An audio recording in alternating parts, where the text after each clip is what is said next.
இன்றைக்கு ரொம்ப முக்கியமான செய்தி.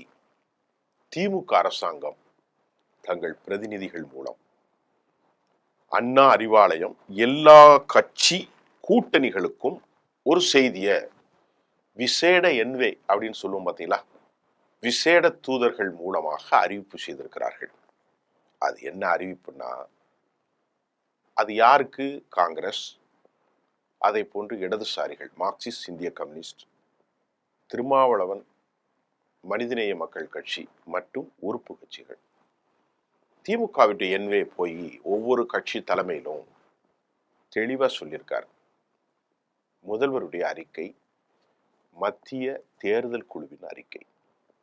ஒரு செய்தி என்னன்னா, நீங்க திமுகவோடு இணைந்து பயணிப்பதை நாங்க வரவேற்கிறோம். உங்களுடைய முயற்சிக்கு ரொம்ப பலமுறை நன்றி சொல்கிறோம். நம்முடைய கூட்டணி வலுவாக இருக்கணும் என முதல்வர் விரும்புகிறார். ஆனா தப்பித்தவரி ஆட்சியில பங்கு கேட்கக்கூடாது.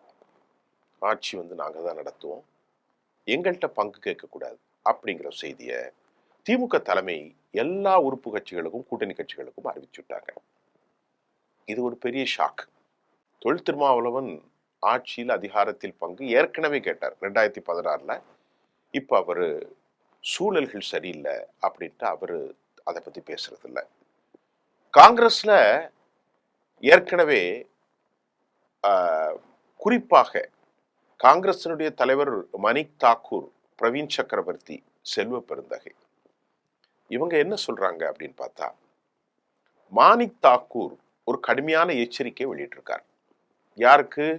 கூட்டணி கட்சிகளுக்கு. இங்க வாங்க, வைகோ அவர்கள் பேரையே சொல்லிட்டார், திருமாவளவன் இங்க வாங்க, நீங்க ஒரு சக கூட்டாளி எங்களை போன்று, ஆனா நீங்க எங்க விவகாரத்துல தலையிடக்கூடாது. நாங்க எங்களுடைய கோரிக்கைகளை கூட்டணி தலைமையா இருக்கக்கூடிய திமுக கேட்போம், திமுக எங்களுக்கு தராமல் இருக்கலாம், அது எங்களுடைய பிரச்சனை. நீங்க ஒரு பார்ட்னர், நீங்க உங்க இஷ்டத்துக்கு எங்களுடைய உரிமைகளை கிண்டல் செய்யற மாதிரி, பரிகாசம் செய்யற மாதிரி, கடுமையாக விமர்சிக்கிற மாதிரி, மறைமுகமாகவோ நேர்முகமாகவோ எங்க ரைட்ஸ்ல நீங்க உள்ள வரக்கூடாது அப்படின்னு மணிக் தாக்கூர் இதுவரை இல்லாமல் நேரடியாக பேர் சொல்லிட்டார். என்ன பேரு? வைகோ அவர்களும் திருமாவளவர்களும் காங்கிரசினுடைய தனித்துவமான செயல்பாட்டில், காங்கிரசினுடைய தனித்துவமான வேண்டுகோளில், காங்கிரசினுடைய தனித்துவமான டிமாண்ட்ல எங்கள் கூட்டணி கட்சிகளுக்கு எந்த பங்கும் இல்லை, நீங்க உங்களுக்கு தேவையை வாங்கிட்டு நீங்க போங்க, எங்க விவகாரத்துல தலையிடக்கூடாது அப்படின்ட்டு அவர் சொல்லிட்டார். பிரவீன் சக்கரவர்த்தியினுடைய இந்த நடவடிக்கை பல விஷயங்களை இப்ப ஏற்படுத்துது.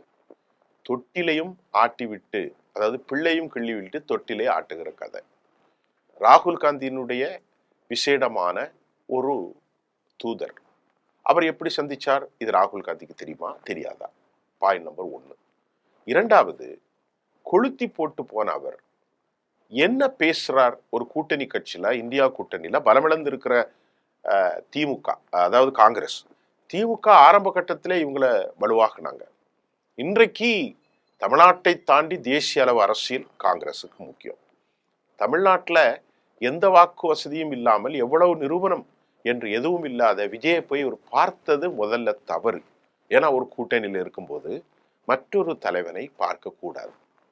அதுக்கு மேல திரு ராகுல் காந்தி 41 பேர் இறந்தது கூட பேசினது தவறு அப்படின்னு சொல்லப்படுது.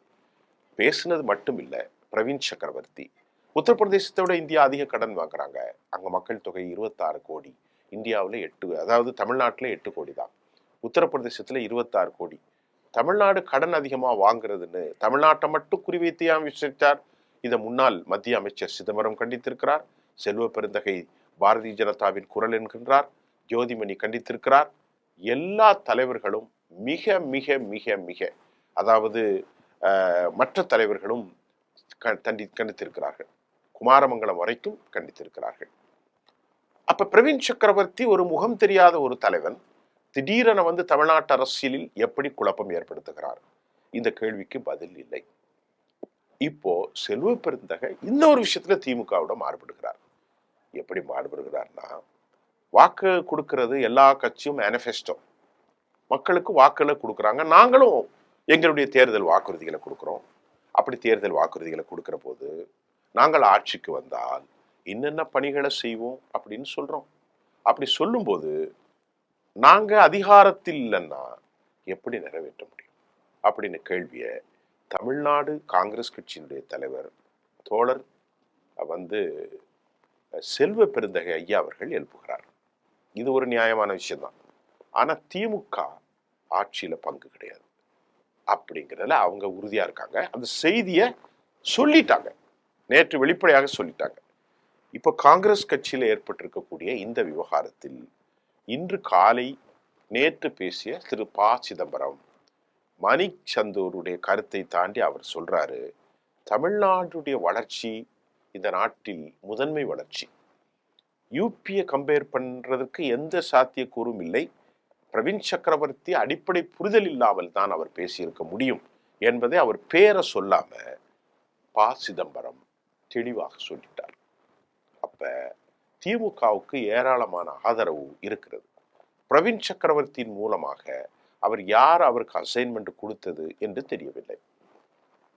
ஆனா ஒரு விவகாரம் தெளிவாகப்படுகிறது. என்னென்றா, பாரதிய ஜனதா RSS ஆட்கள் காங்கிரஸில் மலிந்து போயிருக்கிறார்கள். அதுல திக்விஜய் சிங் வரைக்கும் தற்போது வெளியே வந்துட்டாங்க. இது இப்பொழுது இல்லைங்க, 1800களுக்கு பின்பு அவ்வளவு பேரும் RSS காரர்களின் சங்கமமாகத்தான் காங்கிரஸ் இருந்தது. ஒரு 120 வருஷம் கழிச்ச பிறகும், 125 வருஷத்துக்கு அப்புறம் RSS ஒரு நூற்றாண்டு விழாவை கொண்டாடுகிற காலம் வரைக்கும் காங்கிரஸில் இன்னும் RSS தாக்கம் செயல்பாடுகள் இருக்கிறது.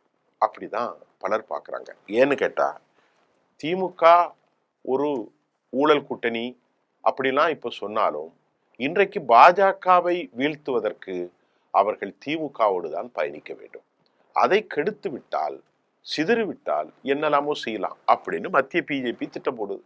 அதற்கு தூபம் போடுவதை போன்று, அதற்கு வலுவூட்டுவதை போன்று பிரவீன் சக்கரவர்த்தியுடைய பேச்சு திமுக தலைவர்களை கொதிநிலைக்கு கொண்டு போயிட்டு, கூட்டணி குறிப்பதை வாங்கி கொண்டு பேசாமல் தேவையற்ற பேச்சை பேசியிருக்கிறாங்க. அப்படிங்கிறத நன்கு உணர்ந்த திரு அதாவது திமுக தலைவர் எல்லோரிடத்திலும் ஆட்களை அனுப்பி கூட்டணியில உங்களுக்கு பங்கு, ஆட்சியில பங்கு கிடையாது தெளிவா சொல்லிட்டாங்க. நேற்றைக்கு பரபரப்பாக வெளியேறிய இந்த செய்தி இன்றைக்கு கூட்டணி கட்சிகளை அதிர்ச்சியுற வைத்திருக்கிறது. ஒருவேளை திமுக இந்த கூட்டணிகள் இல்லாமல் ஜெயிக்குமா? ஒருபோதும் ஜெயிக்காது, வாய்ப்பே கிடையாது ராஜா.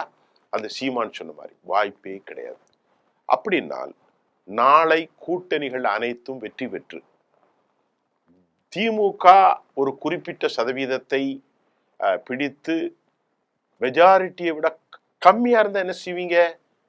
ஒரு உதாரணத்துக்கு இன்னைக்கு காங்கிரஸுக்கு 23 கொடுத்தீங்க, இப்ப 30 கொடுக்க போறீங்க.